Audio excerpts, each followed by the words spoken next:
Boa noite, é uma alegria estarmos aqui. Hoje à noite nós vamos estudar o maior período profético da história bíblica. Até 2.300 tardes e manhãs e o santuário será purificado.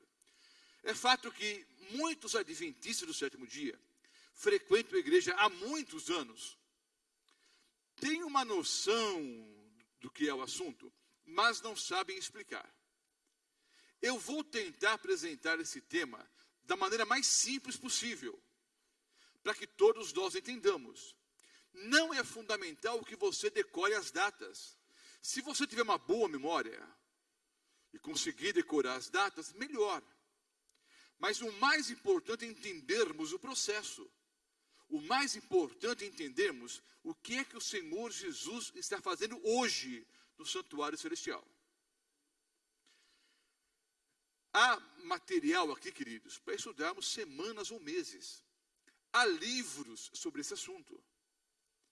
Há livros sobre o ritual do santuário. Dá para falarmos aí 10, 12, 15, 30 noites, sem repetir nenhum tópico, falando só sobre essa questão do santuário. Os utensílios do santuário, as festas relacionadas ao santuário. Então é um material teológico muito profundo.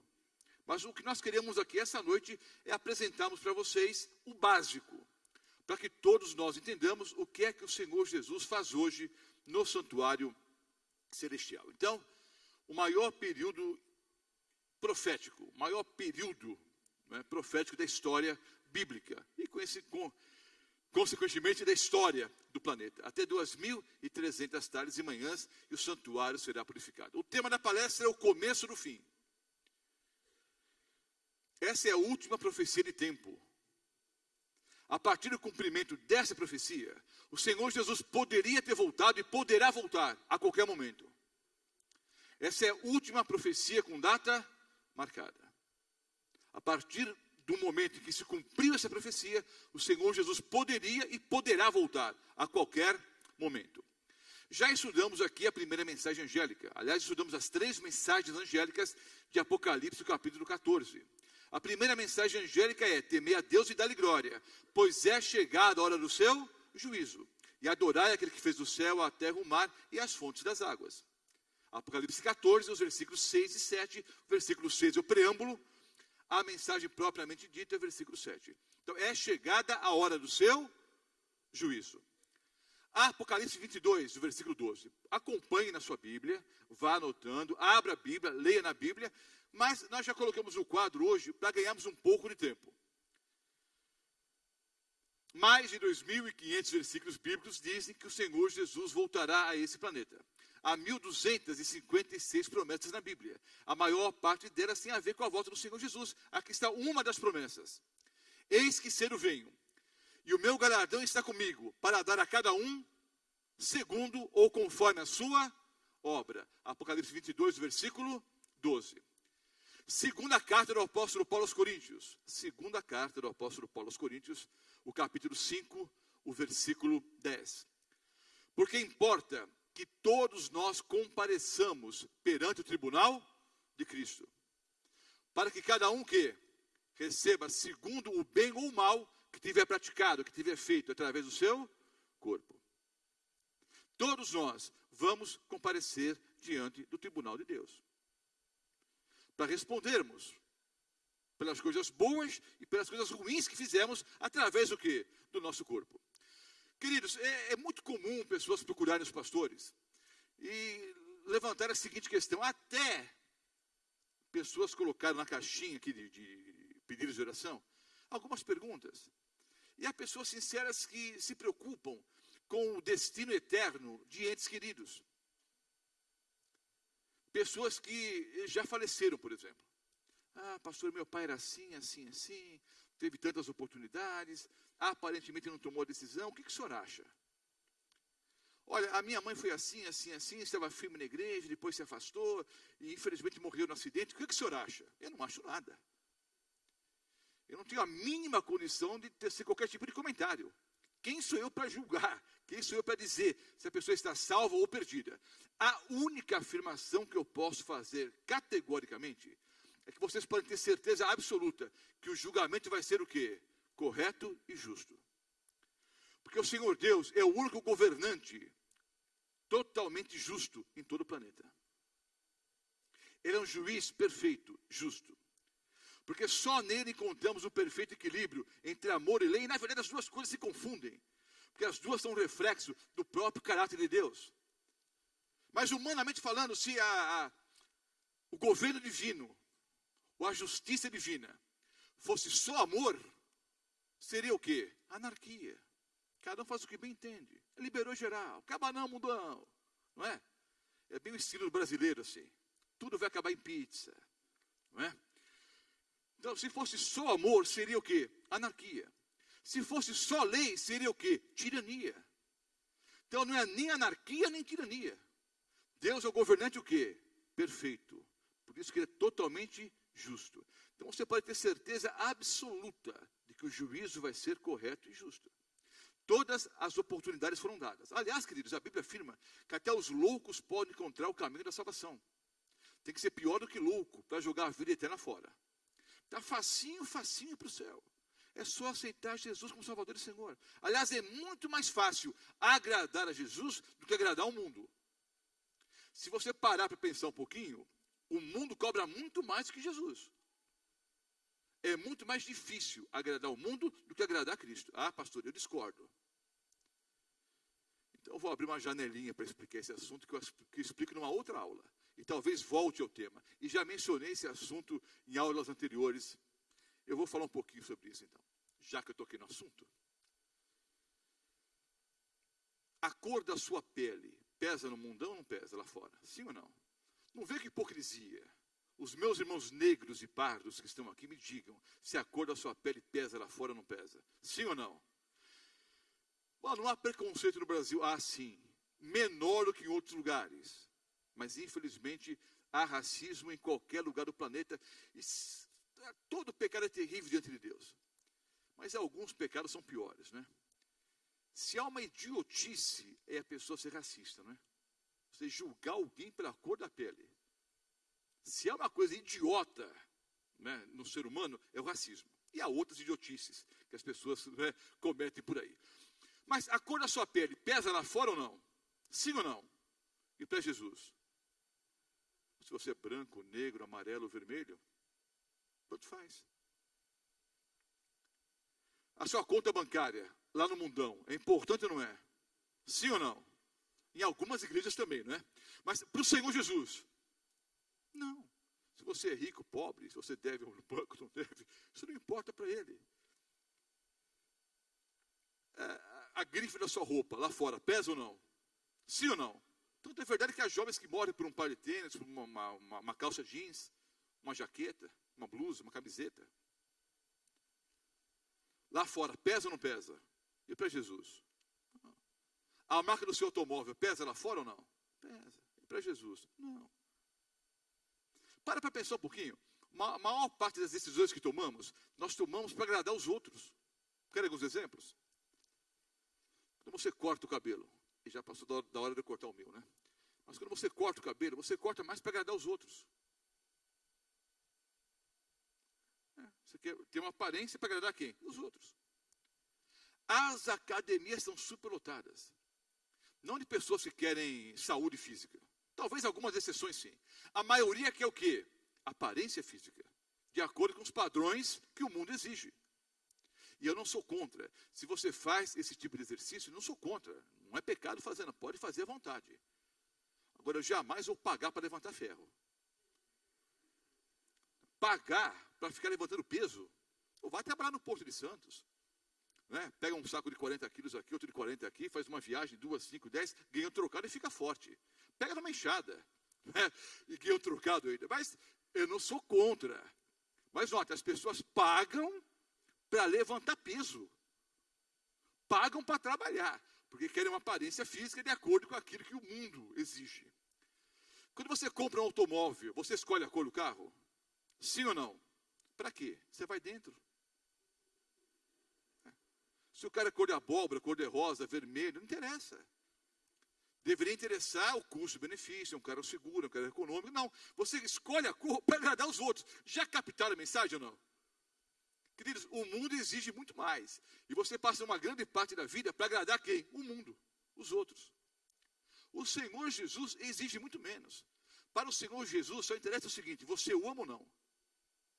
Você o aceitou como Salvador e Senhor ou não? Quer dizer, é muito mais fácil agradar o Senhor Jesus do que agradar o mundo. Não, pastor.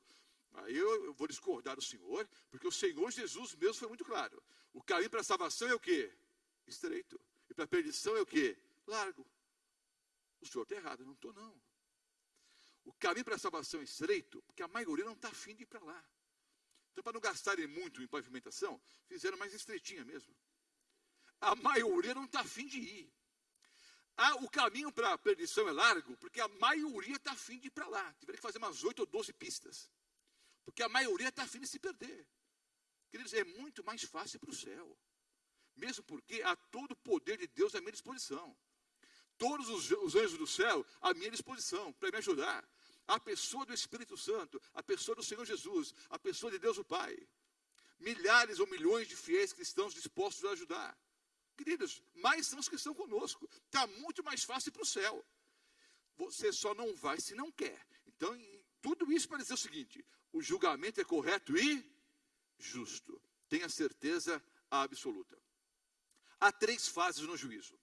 Há o juízo investigativo, ou de investigação. Há o juízo comprobatório, ou de comprovação. E o juízo executivo. Quando falamos aqui sobre o milênio bíblico e as 2 ressurreições, nós já falamos sobre o juízo comprobatório e o juízo executivo. O juízo comprobatório, ou juízo de comprovação, ocorre após a segunda vinda do Senhor Jesus, quando nós vamos passar 1000 anos com ele no céu. É o chamado o quê? Milênio. Ficaremos 1000 anos no céu com o Senhor Jesus. Nesses 1000 anos, nós teremos condições e oportunidade de termos acesso aos livros, para vermos se o juízo foi correto ou não, foi justo ou não. Após o milênio, haverá o juízo executivo. Quando o Senhor Jesus volta a esse planeta, os ímpios ressuscitam, é a segunda ressurreição, é a ressurreição dos ímpios. Aí é o juízo executivo, quando desce fogo do céu e consome Satanás, os anjos maus e todos os ímpios. Explicamos esse assunto em pelo menos 90 minutos ou mais. Foi uma das aulas onde mais apresentamos textos bíblicos. Pastor, eu perdi essa aula. É só você acessar o site apo.org.br ou o site profeciasparaotempodofim.com e essas palestras estão ali gratuitamente para você recapitular ou quem perdeu, assistir pela primeira vez. Agora vejam só, o juízo comprobatório e o juízo executivo mudam o destino de alguém? Mudam alguma coisa, sim ou não? Não. O comprobatório é só para você saber se Deus foi justo ou não, para confirmar. E o executivo é o quê? Como o próprio nome diz, é para castigar definitivamente os ímpios. O único juízo que muda alguma coisa é o comprobatório. É o investigativo. O comprobatório é para comprovar, como o nome diz, e o executivo é para executar. O juízo investigativo é o que vale alguma coisa para você e para mim hoje. E ele já começou. Em 1844. Como nós vamos ver na aula de hoje. É o juízo investigativo. É o que o Senhor Jesus faz hoje no santuário celestial. Abra sua Bíblia, Daniel 8,14. Está aqui no quadro, mas leia na sua Bíblia. Daniel é o Antigo Testamento. O capítulo 8, o versículo 14. É o maior período profético da Bíblia. Até 2300 tardes e manhãs, e o santuário será purificado. Não é difícil entender a profecia. Quem é o melhor intérprete da Bíblia, meus irmãos? É a própria Bíblia. Quem interpreta melhor a Bíblia é a própria Bíblia. Então vamos entender o que significa isso. Até 2300 tardes e manhãs, e o santuário será purificado. O que significa a purificação do santuário? Abra a sua Bíblia. No livro de Levítico. Levítico. Eu vou ler aqui o capítulo 17. Poderíamos ler o 23 também, mas eu vou ler o 17 agora. Desculpe, 16. Levítico 16, poderia ler o 23 também, mas eu vou ler o 16, os versículos 29 até o 34. Antigo Testamento, Levítico, faz parte do Pentateuco, escrito por Moisés. Capítulo 16, versículos 29 em diante. Isso vos será por estatuto perpétuo. No 7º mês do calendário judaico, viu, irmãos? No 7º mês, aos 10 dias do mês, afligireis a vossa alma, e nenhuma obra fareis, nem o natural, nem o estrangeiro que peregrina entre vós. Porque naquele dia se fará expiação por vós, para purificar-vos, e sereis purificados de todos os vossos pecados perante o Senhor. É sábado de descanso solene para vós outros, e afligireis a vossa alma. É estatuto perpétuo. Quem for ungido e consagrado para oficiar como sacerdote no lugar de seu pai, fará expiação.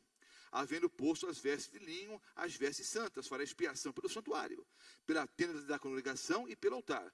Também a fará pelos sacerdotes e por todo o povo da congregação. Isso vos será por estatuto perpétuo, para fazer expiação uma vez por ano pelos filhos de Israel, por causa dos seus pecados. Fez Arão como o Senhor ordenara a Moisés. Então vejam bem, queridos, o que significava a purificação do santuário no Antigo Testamento? A purificação do santuário era o dia de julgamento para os filhos de Israel. Era um dia de julgamento para Israel, simbolizando o quê? O juízo final. Olha, entenda uma coisa.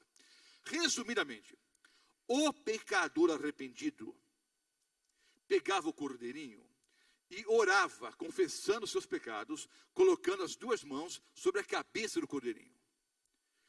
Os pecados eram simbolicamente transferidos do pecador para o cordeirinho. Esse cordeirinho era um símbolo do Cordeiro de Deus que tira o pecado do mundo. Era um símbolo de quem? Do Senhor Jesus Cristo.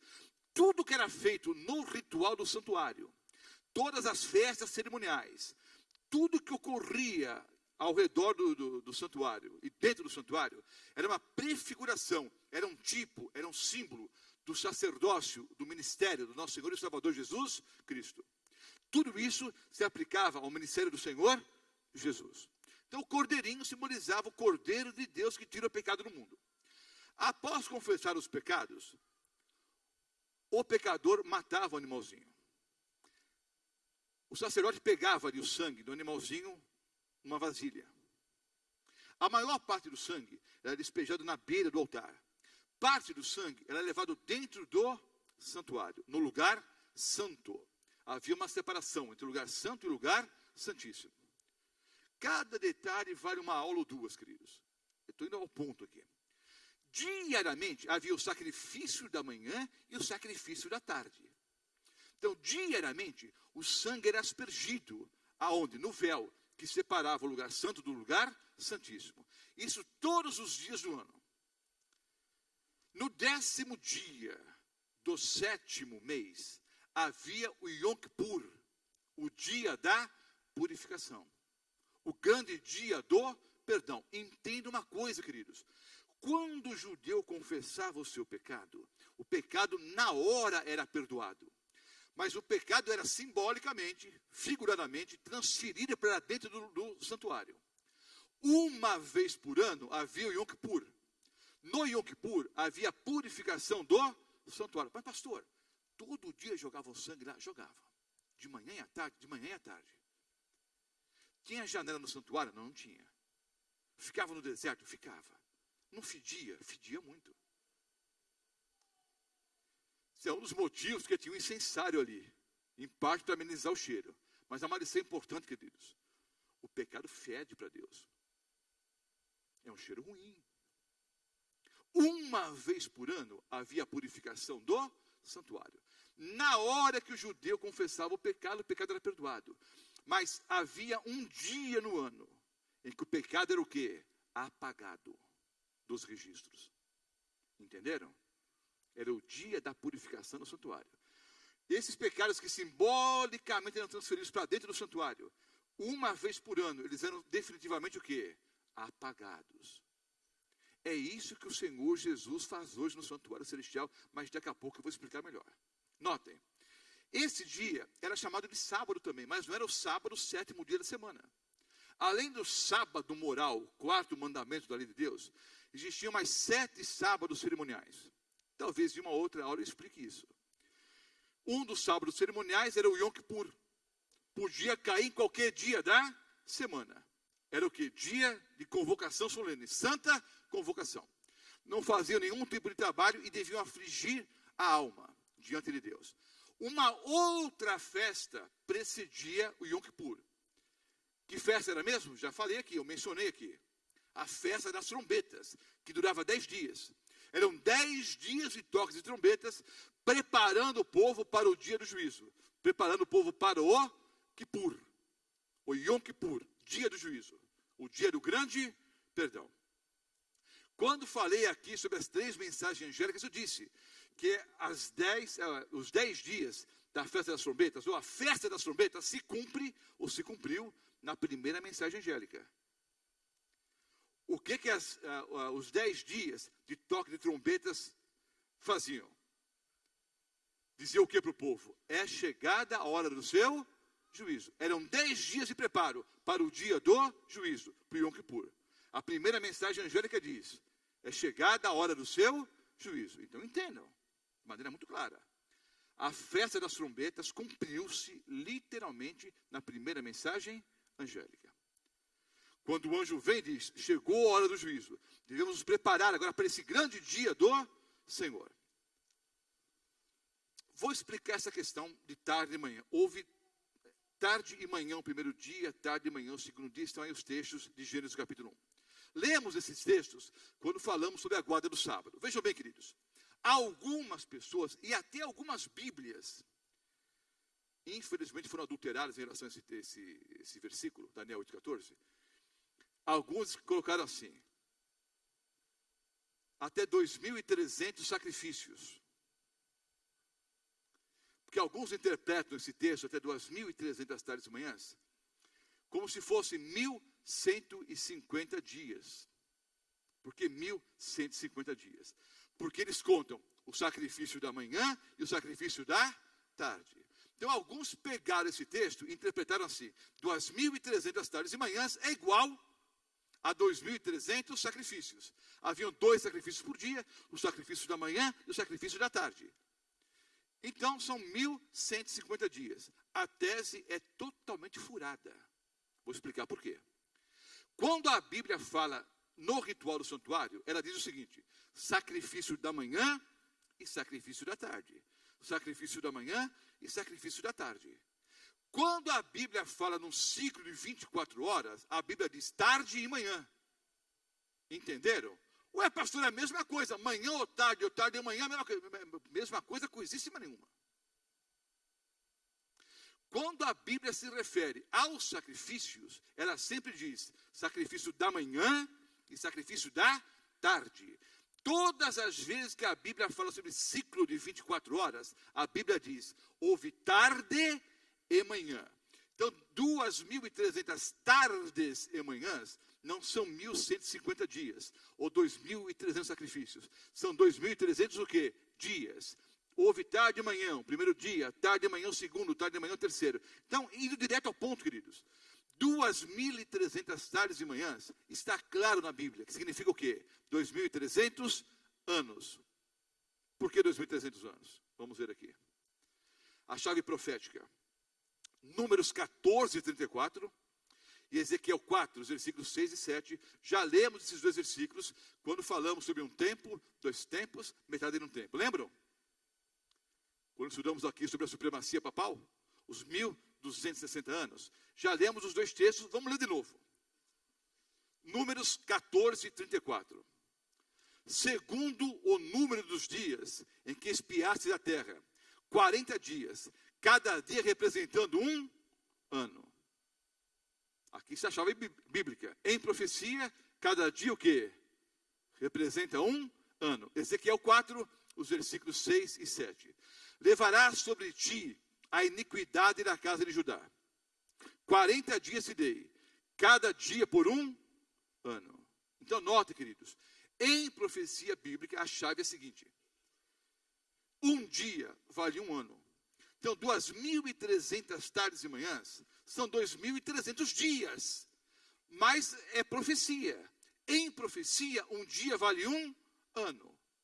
Está difícil até aqui ou não? Está fácil? Deu para entender? Sim ou não? Tarde e manhã é igual o quê? Dia. Se são 2.300 tardes e manhãs, são 2.300 dias. Mas não são 2.300 dias literais, porque é uma profecia.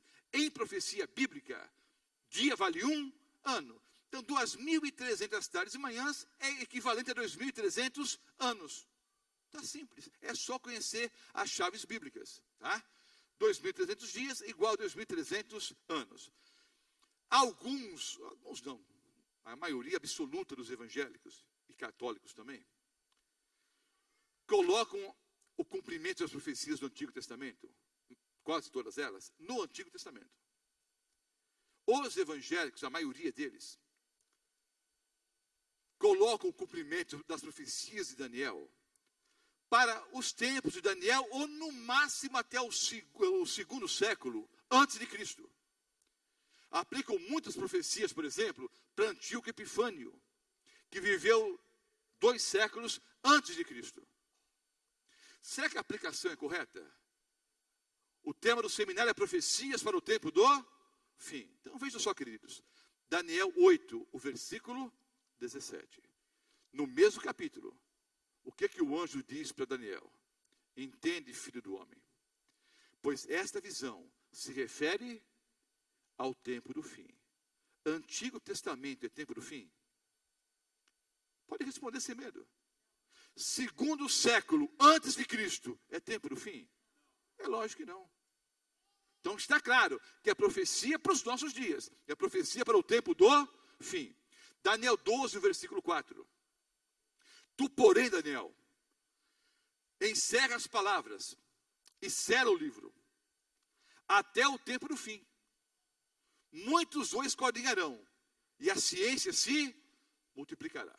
Tradicionalmente, isso no passado, quando estudavam esse versículo bíblico, a maioria, inclusive alguns adventistas, diziam o seguinte, que a ciência se multiplicará era uma aplicação que ao avanço da ciência, a tecnologia, o homem chegando na Lua, né, já há décadas atrás, e agora o crescimento dos meios de comunicação e não sei o que, tal, não tem absolutamente nada a ver com isso. A ideia é a seguinte: Daniel, fecha o livro, sela o livro, encerra o livro, até o tempo do fim. Muitos o esquadrinharão, muitos estudarão o livro de Daniel. E a ciência, o conhecimento vai se multiplicar. Ciência do que, irmãos? Do livro de Daniel. Conhecimento do que? Do livro de Daniel. Então a profecia é a seguinte: profeta Daniel, fecha o livro. No tempo do fim, muitas pessoas vão ler esse livro e vão entender. Amém, irmãos? Agora talvez você não fique tão emocionado quanto eu. Eu fico emocionado. Nós estamos cumprindo a profecia hoje, irmãos. Vocês conseguem entender que vocês fazem parte do cumprimento da profecia? Nós estamos estudando uma profecia de Daniel, que a maioria por aí não conhece, não entende. Nós estamos explicando. Daniel, fecha o livro. Haverá um momento, no tempo do fim, em que muitos vão estudar o livro, vão entender. A ciência vai se multiplicar, o conhecimento vai se multiplicar. Que conhecimento? Do livro do profeta Daniel. Então, queridos, estou mostrando esses versículos para provar para vocês que é profecia para o tempo do fim. Não precisa confiar no Roberto Mota, nem nos outros 2 textos que eu mostrei, vai, Daniel. Mas no Senhor Jesus, eu acho que todo cristão deve confiar. No grande sermão profético, Mateus 24, o Senhor Jesus disse, quando pediram algumas dicas para ele, alguns sinais, o que vai acontecer antes do Senhor voltar a esse planeta? Olha o que o Senhor Jesus disse.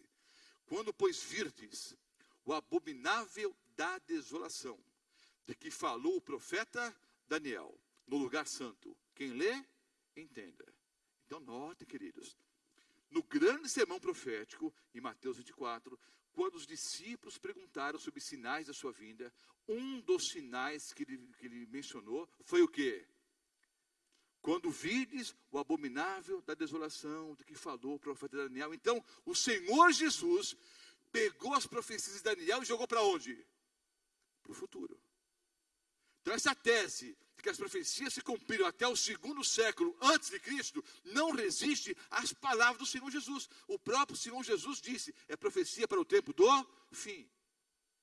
Várias vezes no livro de Daniel, só li 2, mas outras 3 vezes pelo menos, aparece a frase, é profecia para o tempo do fim.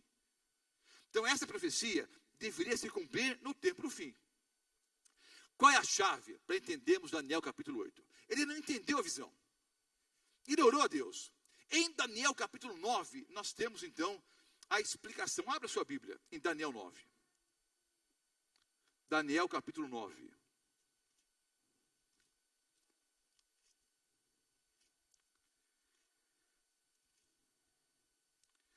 Daniel capítulo 9. A profecia das 70 semanas. Eu vou ler aqui a profecia inteira. E depois nós vamos explicar. Falava eu ainda, Daniel 9, 20 em diante. Falava eu ainda e orava. E confessava o meu pecado e o pecado do meu povo Israel. E lançava a minha súplica perante a face do Senhor meu Deus. Pelo monte santo do meu Deus. Falava ainda na oração. Quando o homem Gabriel, que eu tinha observado na minha visão ao princípio, veio rapidamente, voando, e me tocou a hora do sacrifício da tarde. Sacrifício da manhã, sacrifício da tarde. Quando é dia, é tarde e manhã. Ele queria instruir-me, falou-me comigo e disse, Daniel, agora saí para fazer entender o sentido. Do quê? Da profecia que ele não havia compreendido. Daniel 8. No princípio das suas súplicas, saiu a ordem, e eu vim para te declarar, porque és muito amado, considera, pois, a coisa e entende a visão. Então o anjo vem para explicar a visão para Daniel. Está aqui a explicação. Sabe e entende. Desde a saída da ordem para restaurar e edificar Jerusalém, notem, eles estavam no cativeiro em Babilônia. Daniel era cativo em Babilônia. Tinha um status agora que, né, pela sua fidelidade a Deus, ele conquistou. Mas ele continuava sendo um cativo em Babilônia. Israel era cativo em Babilônia. Sabe e entende. Desde a saída da ordem para restaurar e para edificar Jerusalém, até o ungido, o príncipe, 7 semanas e 62 semanas. As praças e as circunvalações se reedificarão, mas em tempos angustiosos. Depois das 62 semanas, será morto o ungido, e já não estará. E o povo de um príncipe que há de vir, destruirá a cidade e o santuário. E o seu fim será num dilúvio. Até o fim haverá guerra. Desolações são determinadas. Ele fará firme aliança com muitos por 1 semana. Na metade da semana, fará cessar o sacrifício e a oferta de manjares. Sobre a asa das abominações virá o assolador, até que a destruição que está determinada se derrame sobre ele. Aqui está a profecia das 70 semanas. Nós entendemos, queridos, que a profecia das 70 semanas é a explicação das 2.300 tardes e manhãs. É o ponto de partida para entendermos as 2.300 tardes e manhãs. Por quê? Se eu quero saber quando um período de tempo termina, eu tenho que descobrir o quê? A pergunta é simples, a resposta é óbvia. Se eu quero saber quando termina um período de tempo, eu tenho que saber o quê? Quando esse período o quê? Começou. Então, para eu saber quando o santuário seria purificado, eu tenho que saber quando começa o período de 2.300 tardes e manhãs, ou 2.300 anos. Então, notem. O que o anjo disse? 70 semanas estão determinadas sobre o teu povo. Qual era o povo de Daniel? Babilônia, o Egito, a Síria. Qual era o povo, queridos, de Daniel? O povo de Israel, os judeus. 70 semanas estão determinadas. A palavra determinada no original aqui É shatak. Pode ser traduzida como determinada, amputada, separada.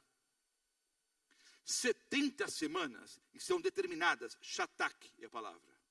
70 semanas estão determinadas, separadas, amputadas para o seu povo. Ora, se esse período de 70 semanas está separado, cortado, amputado, determinado, se ele foi cortado, foi separado, ele foi tirado da onde, queridos? De um período maior.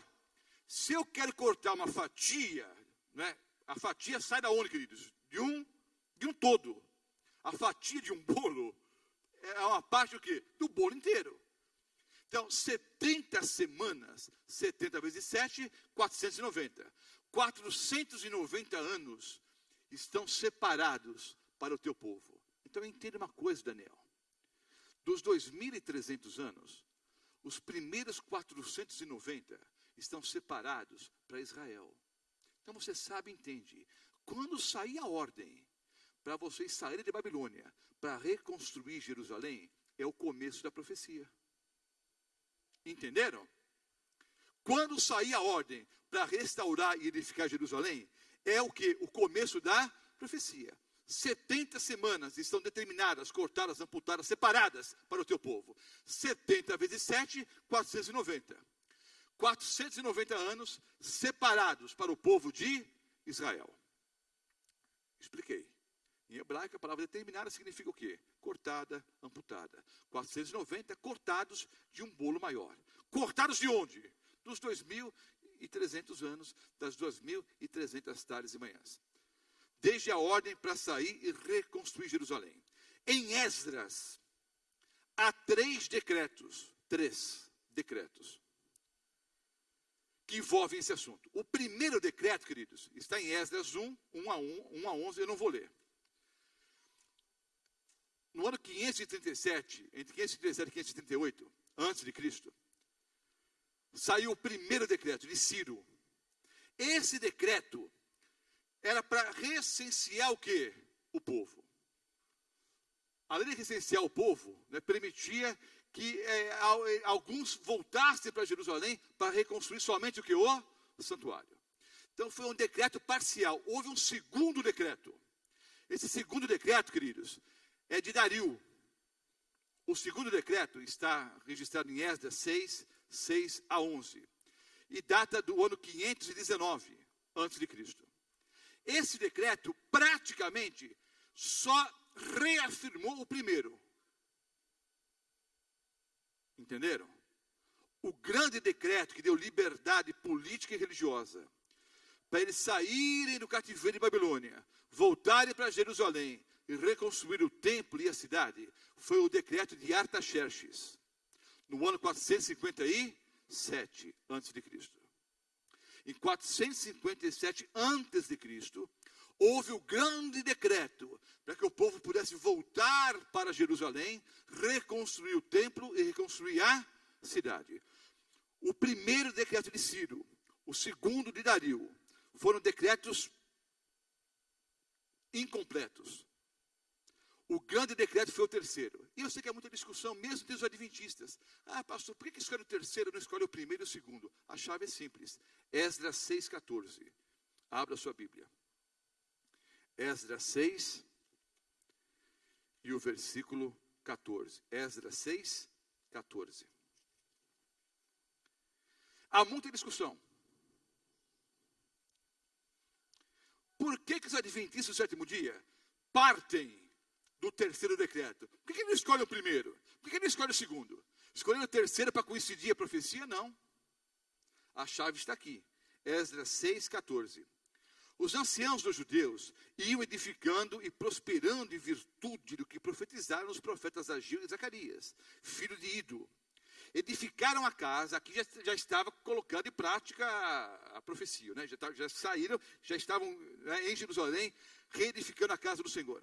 Edificaram a casa e a terminaram, segundo o mandado do Deus de Israel, segundo o decreto de Ciro, de Dario e de Artaxerxes, rei da Pérsia. Entenderam ou não? Não, então eu explico. Na cabeça dos judeus, os 3 decretos valiam o quê? Segundo decreto de Ciro, Dario e Artaxerxes. Na cabeça dos judeus, os 3 decretos valiam o quê? Como um decreto. Porque o primeiro foi parcial, o segundo foi parcial, o terceiro foi o quê? Definitivo. Então, o único decreto que vale como base, queridos, para o início da profecia, é o terceiro, 457, porque os outros 2 foram preliminares. Deu para entender? Desde a ordem para sair e reconstruir Jerusalém. Já sabemos o ano. 457. O anjo disse, quando sair a ordem, 70 semanas estão determinadas sobre o teu povo. Aí o anjo disse, 7 semanas. Confira aí. Volta lá para Daniel capítulo 9. 7 semanas. 7 vezes 7, 49. Exatamente 49 anos. Eles levaram para a reconstrução de Jerusalém. 7 semanas e 62 semanas. Quero agradecer ao irmão Rubens, que nos emprestou aqui esse banner. Nós íamos colocar no quadro, mas ia ficar muito pequeno. Obrigado, viu, irmão Rubens? Aqui está o decreto. 7 semanas, 49 anos, exatamente 49 anos, eles levaram para reconstruir Jerusalém. Do ano 457 a.C. até o 408 a.C. A contagem é o que, queridos? Decrescente. Não é que o povo contava assim. Outro dia eu vi um programa de televisão, não vou dizer o nome, porque vai ficar ruim para nós. E a pessoa explicando assim, antes de Cristo, as pessoas contavam o tempo assim, 10 antes de Cristo, 9 antes de Cristo. Não era assim, queridos. 3 antes de Cristo, 2 antes de Cristo, 1. Jesus nasceu. Agora é 1 depois de Cristo? Não, irmãos. Muito após a data do nascimento do Senhor Jesus, Juliano, depois Gregoriano, eles dividiram o calendário entre antes de Cristo e depois de Cristo. Até falei um dia para um grupo de universitários, alguns deles ateus, e tinha alguns professores lá, e ficaram um pouco chateados comigo. Deve ser difícil ser um professor universitário ateu, né? Especialmente professor de história. Porque toda a aula que ele dá, ele é obrigado a falar antes de Cristo e depois de Cristo. Antes de Cristo e depois de Cristo. Não é fácil. Mas vejam só. A contagem aqui é decrescente. Vocês sabem por quê, não é? 457 a.C. até 408. Exatamente 49 anos. Para reconstruir o quê? O templo e a cidade. 7 semanas e 62 semanas. São 69 semanas. 69 vezes 7 era quanto? Hein? 483 anos. 483 anos, queridos, até o ungido. Está escrito aí na Bíblia. Leia de novo. 7 semanas. As praças e as circunvalações se reedificarão em tempos angustiosos. E mais 62 semanas até o príncipe ungido. A palavra Messias significa o quê? Ungido. Quando o Senhor Jesus foi ungido, por ocasião do seu batismo. Então notem, a profecia disse exatamente o ano que o Senhor Jesus ia ser batizado. Da saída da ordem para reconstruir Jerusalém, até o ungido, o Messias, serão 69 semanas, 483 anos. Se cumpriu o quê? Exatamente. Aí o texto diz, ele fará aliança com muitos por uma semana. Muitos da onde? Essa profecia de 490 anos é para o povo de Israel. Fará firme aliança com muitos por uma semana. Ou seja, 7 anos. No meio da semana, será tirado o ungido. Será morto o ungido. Queridos, exatamente no meio da semana profética. 3 anos e meio. Quanto tempo durou o ministério terrestre do Senhor Jesus? 3 anos e meio. Logo após o seu batismo, 3 anos e meio depois do batismo, Cristo morreu na cruz. Fará cessar os sacrifícios e as ofertas de manjares. Por quê? O véu do templo rasgou-se de cima a baixo, quando o Senhor Jesus disse, está consumado, está feito. Alguns ensinam, e tem base para isso, que a melhor tradução seria, está pago.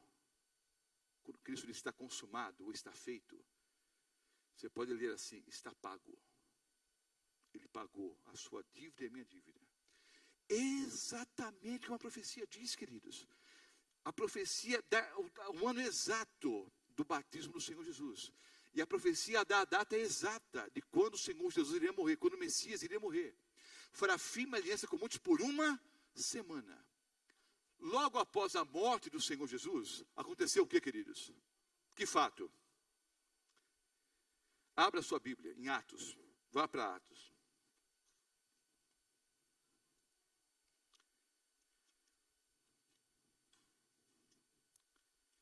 Vamos ler aqui o capítulo 7. Atos 7.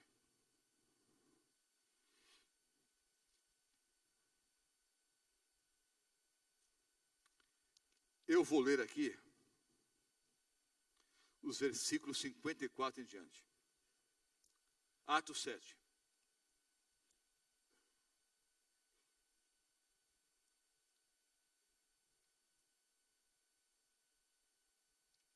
Acharam?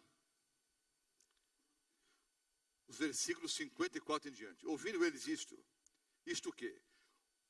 Estevão fez um sermão. Toda a estrutura do sermão de Estevão é um sermão de condenação, de juízo. É a mesma estrutura dos sermões de Isaías, Jeremias, Ezequiel no Antigo Testamento. A estrutura é mais ou menos essa. Deus agiu assim com vocês. Ele foi bom, fez isso, isso e isso. Em contrapartida, vocês renunciaram ao Deus verdadeiro, adoraram a falsos ídolos, mas Deus ainda deu uma chance, fez isso, isso e isso. Mas vocês de novo rejeitaram. É um sermão que é de juízo. Vai explicando como Deus tratou o povo e qual foi a resposta do povo. Quando os judeus, que eram muito inteligentes, são até hoje, né? Quando os judeus estavam ouvindo o sermão, eles sabiam que era um sermão de condenação. Aí chega no auge do sermão aqui, o apelo final. Ouvindo eles isto, Atos 7:54, enfureciam-se no seu coração e rilhavam os dentes contra ele. Mas Estevão, cheio do Espírito Santo, fitou os olhos no céu e viu a glória de Deus e de Jesus, que estava à sua direita, e disse: eis que vejo os céus abertos e o Filho do Homem em pé, à destra de Deus. O povo ficou irado, rasgou as vestes e apedrejou Estevão. Então notem, qualquer estudo bíblico que você encontrar por aí, qualquer estudo bíblico, vai colocar como marco o apedrejamento de Estevão. Está errado? Não está errado. O apedrejamento de Estevão é um marco o quê? Histórico. Mas entenda uma coisa, queridos.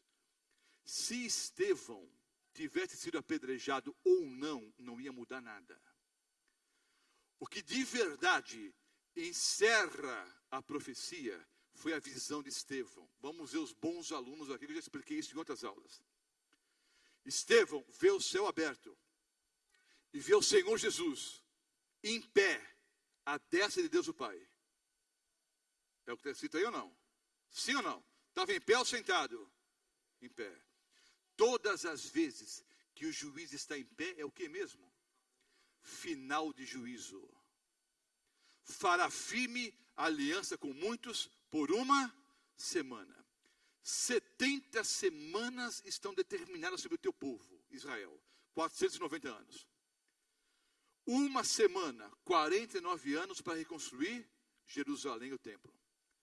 7 semanas, mais 62. 483 anos. Até o ungido. Quando o Messias foi ungido, no seu batismo. Fará firme aliança com muitos por uma semana, a 70ª semana.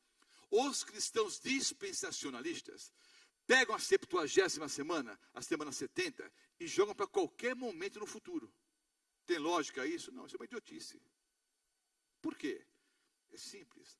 A semana 70 vem quando? Hein? Depois da 69. Não é? 63, 64, 65, 69, 70. Não dá para pegar a 70ª semana, como os dispensacionalistas fazem, e jogam para qualquer momento no futuro. Não. A 70ª semana já se cumpriu. fará firme aliança com muitos da casa de Israel por uma semana, 7 anos. No começo da semana profética, os primeiros 7 anos, será ungido o Messias, ele foi batizado. No meio da semana, não faça como algumas igrejas por aí, especialmente uma, que toma esse texto e diz que Jesus morreu na quarta-feira, porque é o meio da semana. É meio da semana profética, irmãos. A Bíblia é clara e qualquer cristão na face da terra sabe. O Senhor Jesus morreu na sexta-feira. Ele não morreu na quarta. Metade da semana é semana profética. 3 anos e meio após o batismo, ele foi morto. Mas Deus fez uma aliança com muitos ainda por mais 3 anos e meio. Ficou claro isso? Até o apedrejamento de Estevão. Mas não é que Deus estava no céu e disse, agora chega, mataram Estevão. Não. Foi a gota d'água. Dá a impressão muitas vezes que foi assim. Não foi. O que marca o final das 70 semanas é a visão de Estevão. Eu vejo o céu aberto. E o Filho do Homem, o Senhor Jesus em pé, à destra de Deus. Era o juízo final para o povo de Israel. O judeu pode ser salvo hoje, pode ser salvo como você e eu, como indivíduos. Israel, nessa profecia, no ano 34, AD, ano Domini, ano do Senhor. Pode ser AD ou DC, né? DC depois de Cristo. AD, ano Domini, em latim, ano do Senhor. No ano 34, a porta da graça se fechou para Israel como nação. Israel deixou de ser o povo escolhido, a nação de Deus. E Deus agora escolhe um Israel espiritual. O judeu pode ser salvo? Pode como indivíduo, não como nação. A nação agora é o Israel espiritual. Todas as pessoas que aceitam a Jesus como Salvador e Senhor em qualquer parte do planeta. Entenderam? Sim ou não? 70 semanas, 490 anos. Certinho, irmãos. Isso é profecia bíblica. Não é a profecia de Bidu por aí. Olha, estou vendo que vai cair um avião esse ano, em algum lugar do planeta. Roberto Carlos, cuidado com a saúde. Olha, uma atriz da Globo vai engravidar esse ano ainda. Haverá um grande acidente. Queridos, a Bíblia disse séculos antes quanto tempo ia levar para construir a cidade. Séculos antes, a Bíblia deu a data exata de quando Jesus ia ser batizado. A Bíblia deu antes a data de quando Cristo ia morrer na cruz do Calvário. E disse quando Israel deixaria de ser o quê? A nação de Deus. Então é simples. Pô, pastor, mas e aí? E as 2.300 tardes e manhãs? É simples. É só você somar o que falta. 70 semanas para o povo de Israel. Os primeiros 490 anos. Se você somar dessa data aqui, 2.300 anos, você vai chegar a 1844. Essa é a data inicial para as duas profecias. 70 semanas e 2.300 tardes e manhãs. Por quê? O anjo disse. Daniel entende, sabe e entende, Daniel. As primeiras 70 semanas, 490 anos, estão determinados sobre o seu povo. Se assusta não, é a água que está vazando ali, está saindo ali. Fica tranquilo. Não é efeito sonoro. É o barulho da água ali escoando. Então vejam bem, queridos. Há alguma dúvida em relação a isso? Então, somando daqui, 2.300 anos, você chega até 1844. O que aconteceria nesse ano, queridos? O santuário seria purificado. De acordo com a profecia, Daniel 8,14, o que aconteceria então? Ocorreria o quê? A purificação do santuário. Mas o que é a purificação do santuário, queridos? Vamos pensar um pouquinho aqui. Nós sabemos que quando o Senhor Jesus disse, está consumado, está feito, o véu do templo rasgou-se de cima a baixo, foi algo sobrenatural.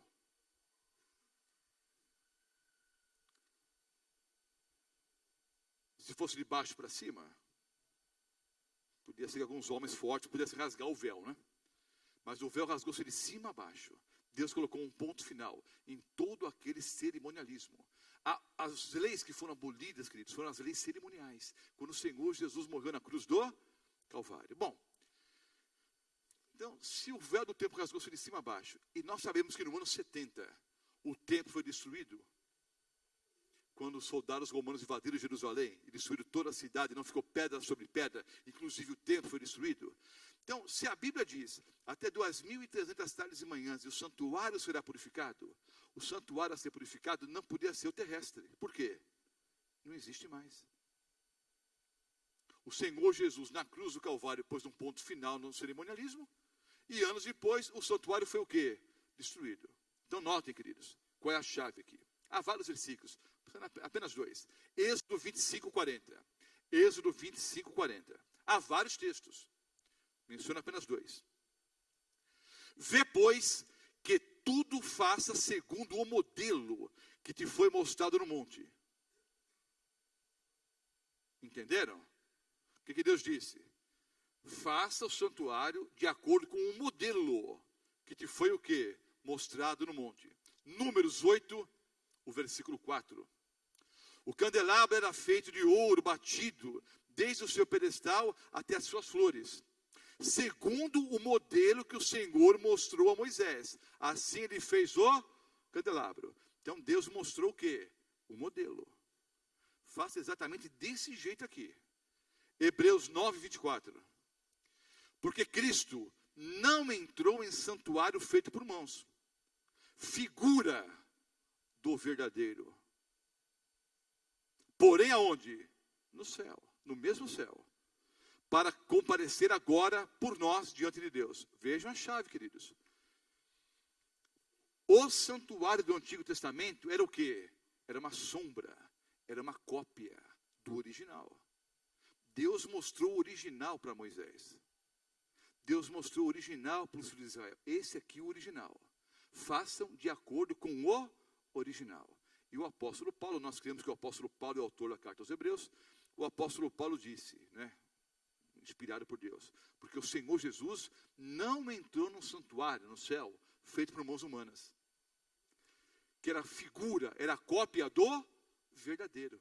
Senão ele entrou onde? No santuário celestial. O apóstolo Paulo é claro. O santuário terrestre era uma cópia, era uma figura do verdadeiro santuário, o santuário celestial.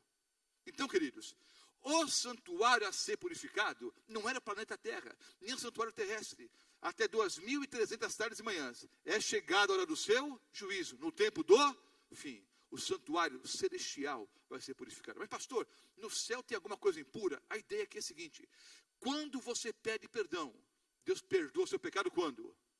Na hora. Mas não se esqueça, tudo que era feito no santuário terrestre era uma cópia do ministério do Senhor Jesus. Quem é o sumo sacerdote nosso hoje?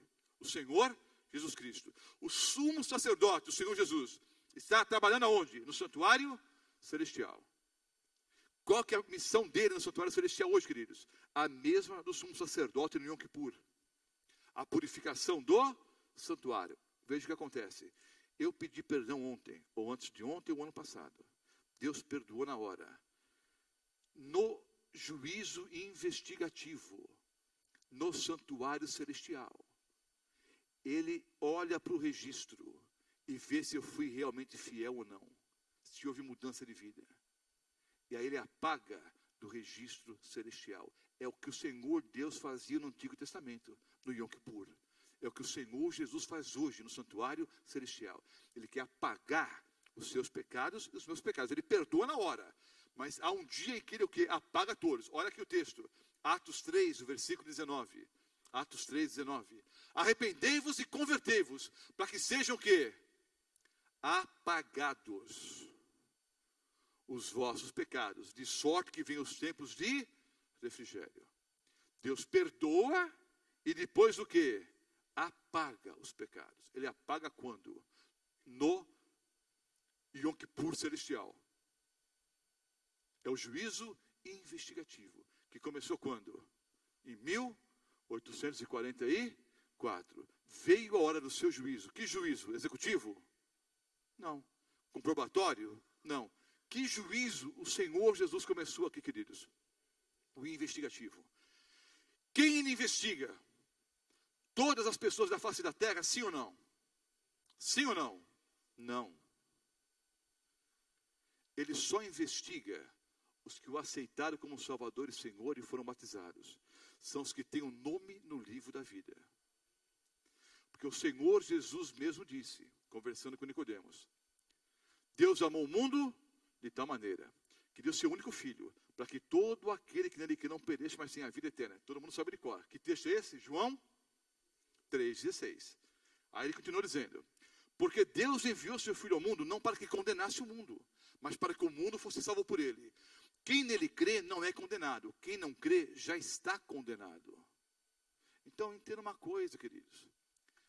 Já está condenado porquanto não crê no nome do unigênito Filho de Deus. E a condenação é essa. A luz, Jesus, veio ao mundo, mas os homens amaram mais as trevas do que a luz, porque as suas obras eram más. Quando o Senhor Jesus abre o livro, é o livro da vida, ele vai procurar lá, Roberto Mota. Se o meu nome estiver lá, ele vai investigar. É lógico que ele já sabe o que vai no meu coração. Mas há um processo legal, para que depois você confira se ele foi justo ou não. Se o meu nome não está no livro da vida, nem em juízo eu entro, eu já estou condenado. Quem não aceita Jesus e é batizado, nem entra nesse juízo aí investigativo. Ele já está perdido, já está condenado. O juízo começa pela casa de Israel. Israel o quê? Espiritual. Por isso que você tem que ser batizado, para o seu nome estar no livro da vida. Ele investiga a vida de cada um, para saber se você foi fiel ou não. Arrependei-vos, para que venha o quê? O dia de refrigério, quando os seus pecados vão ser o quê? Apagados. Jesus anseia banir os nossos pecados, apagar os pecados, assim como o Oriente está longe do Ocidente. Salmo 103, o versículo 12. Apocalipse 22, 12 e 14. Eu vou ler aqui. Aparece no quadro, mas eu leio encerrando. Vou ler mais um ou dois textos aqui. Apocalipse 22, 12 e 14. Eu fiquei tranquilo, porque me colocaram aqui ó, o cronômetro de novo. Mas acabou a bateria. Então, eu estou tranquilo. Apocalipse 22, 12 a 14. Eis que venho sem demora, e comigo está o galardão que tenho para retribuir a cada um segundo as suas obras. Eu sou Alfa e Ômega, o primeiro e o último, o princípio e o fim. Bem-aventurados aqueles que lavam as suas vestiduras no sangue do Cordeiro, para que lhes assistam direito à árvore da vida, e entrem na cidade pelas portas. Outro texto, 1 João, não o Evangelho, a primeira carta, 1 João 1, o versículo 9. Se confessarmos os nossos pecados, ele é fiel, o que, queridos? Fiel e justo, para fazer o quê? Espera aí, perdoar e purificar. Vocês conseguem entender como é que funciona o santuário celestial? O que é que o sumo sacerdote, o Senhor Jesus, faz hoje no céu? O que o sumo sacerdote fazia no Antigo Testamento, no Yom Kippur, era um símbolo, era um tipo, era uma figura, era uma sombra daquilo que o Senhor Jesus faria por nós no santuário celestial. Se confessarmos os nossos pecados, ele é fiel e justo para nos perdoar os pecados e purificar-nos da iniquidade. Perdão e purificação. Na hora que você pede perdão, ele perdoa. Quando que ele apaga do registro celestial os pecados? No juízo investigativo. Pastor, essa parte eu não consigo entender muito bem, porque eu fui criado de uma outra forma na igreja, em outras igrejas. Mas é interessante. Mesmo outras denominações não ensinam que tudo que acontecia no santuário era um símbolo de Cristo? Sim ou não? Sim ou não? Ensinam. Os nossos irmãos evangélicos, os nossos irmãos católicos ensinam isso, que o santuário terrestre era uma cópia, era um símbolo do ministério do Senhor Jesus. Bom, se isso era um símbolo, então me explique, o que o sumo sacerdote fazia no Yom Kippur era símbolo do quê? Está claro, o apóstolo Paulo explica, a Bíblia explica, era um símbolo daquilo que o Senhor Jesus realiza hoje no santuário celestial. No outono, mais precisamente, dia 22 de outubro de 1844, começou o juízo investigativo. Não gosto da teologia do medo. E não pode ser por medo, tem que aceitar Jesus por amor. Mas o juízo já começou. Vocês já ouviram essa história, e ela é verdadeira.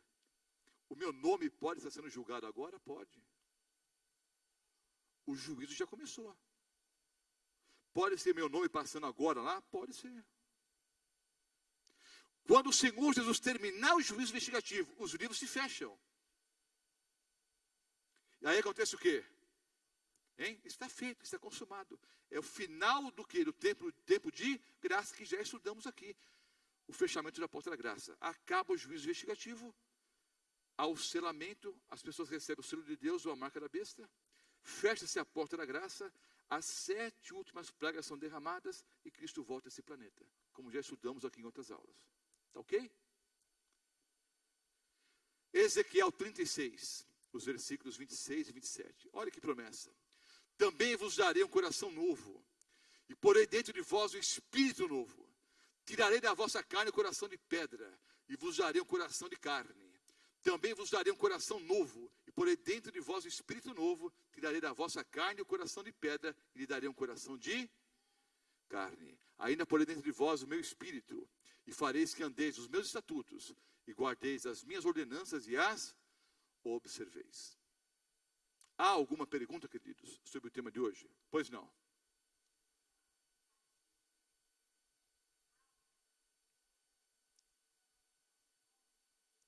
Não, o único é batismo literal.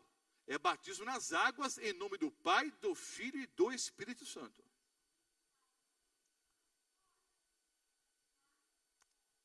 A grande massa está fora. Por isso que estamos fazendo esse seminário aqui. Terão o quê? A maioria, sim. Há exceções. Foi o começo da palestra. Deus é justo. Há exceção hoje? É uma velha pergunta.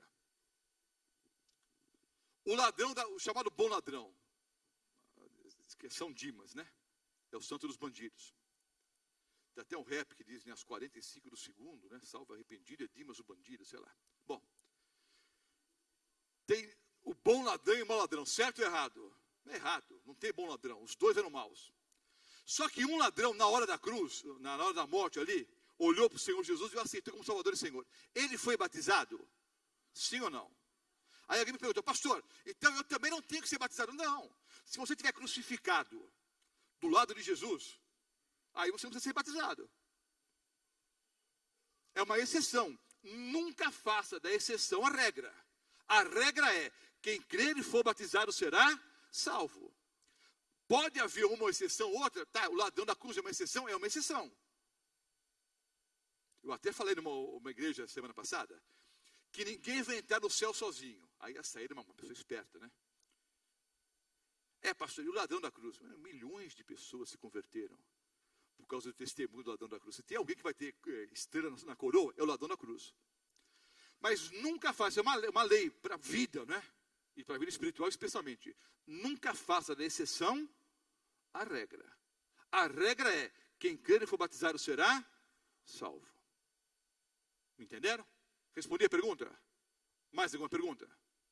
Há alguma dúvida? Pastor, eu tenho que saber essas datas para ir para o céu? Não. Para que mostrou então? Porque alguns decoram. E para algumas pessoas que têm a mente assim bem racional, alguns são mais emotivos, outros são mais racionais, as pessoas são diferentes. Para algumas pessoas, queridos, que têm até dúvida em relação à palavra de Deus, esse tipo de explicação é fantástica. Porque a profecia que se cumpre nos mínimos detalhes, não é chutômetro. Exatamente, nos mínimos detalhes, a profecia se cumpriu. Isso serve para quê, queridos? Para você entender que Deus está no rumo da história. Só que Ele quer tomar conta da história da sua vida também. Ele já toma conta da história do planeta. Ele quer tomar conta da sua vida, da sua história. E a sua história, se você deixar que o Senhor Jesus escreva, vai ser um futuro glorioso. A vida eterna.